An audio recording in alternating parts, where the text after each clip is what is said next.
and welcome to another Berkvale update. This start is a bit different than usual. As we can see, we have the HST out for once. It's a bit of a different start from this angle. I kind of like this angle more because I can pan along like that and just show off things. I do like this angle.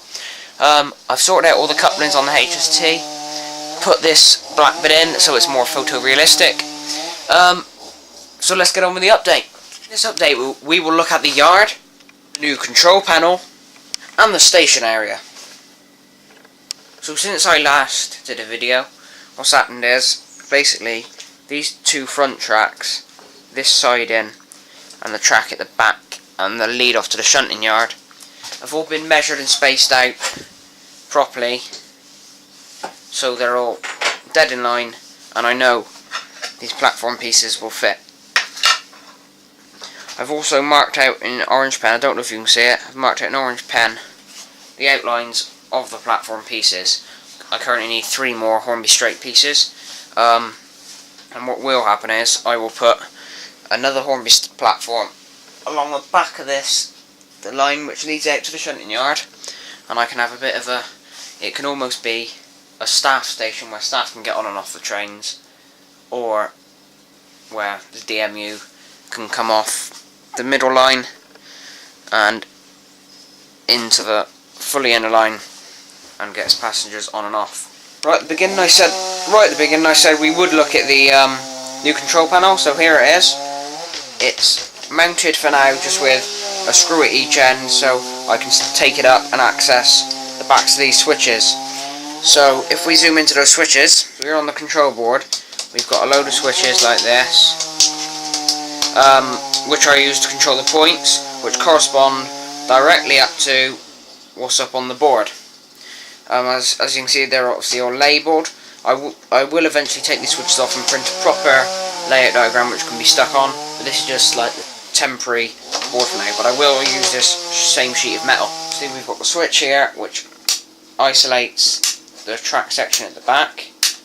There will be 2 more because I load more because I will be fitting other isolator sections. Controller wise, there is 3 controllers on this control panel now. There's this one which drives about in the shunting layout, in the shunting yard, which is isolated separately from the rest of the layout. And then there is the gauge master and the second R965. That's track 1, track 2 and track 3.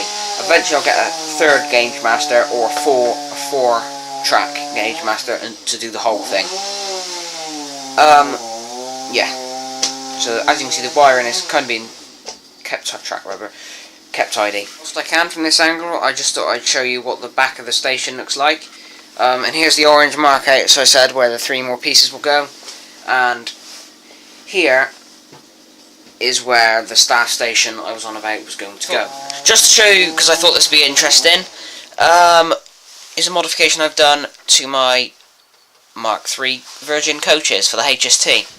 I was fed up of the big railroad couplings, and of course they weren't NEM, and I wanted a way, because the rake never comes apart.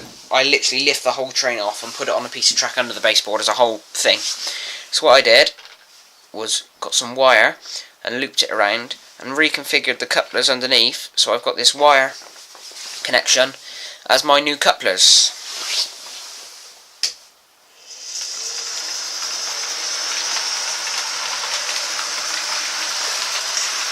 As I said, we're going to look at the yard. Basically, at the moment we've got 3 sidings, 1, 2 and 3, which at the moment are in a bit of a mess.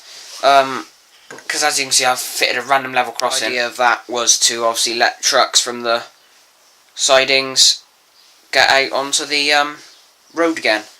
Realistically, obviously they'll need on this siding in the yard. My idea is kind of a water tower, kind of loco maintenance refueling area, so I'll have a diesel refueling area as well as a water tower with just a little brick wall which leads along to keep the tracks and the siding separate from the main line.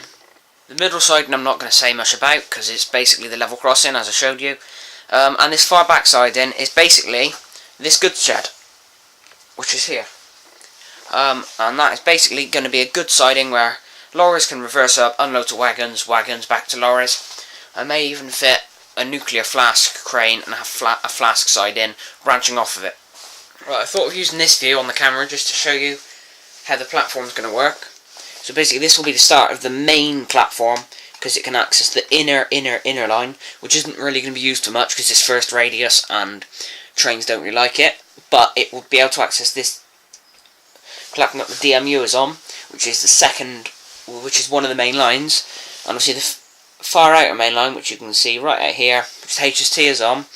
If that needs to come into the platform, I'll just use the switchover points and bring it in onto the DMU's platform, and the DMU comes in inner again, and it all just gets shifted along one, so the HT on the outer can be brought in. Right, so back at the starting camera angle, I'm just going to film a few trains now leaving and departing the station, and a wee bit of shunting, and I may even do some more talking at the end of the video, but at the moment, let's get on with a bit of a running video.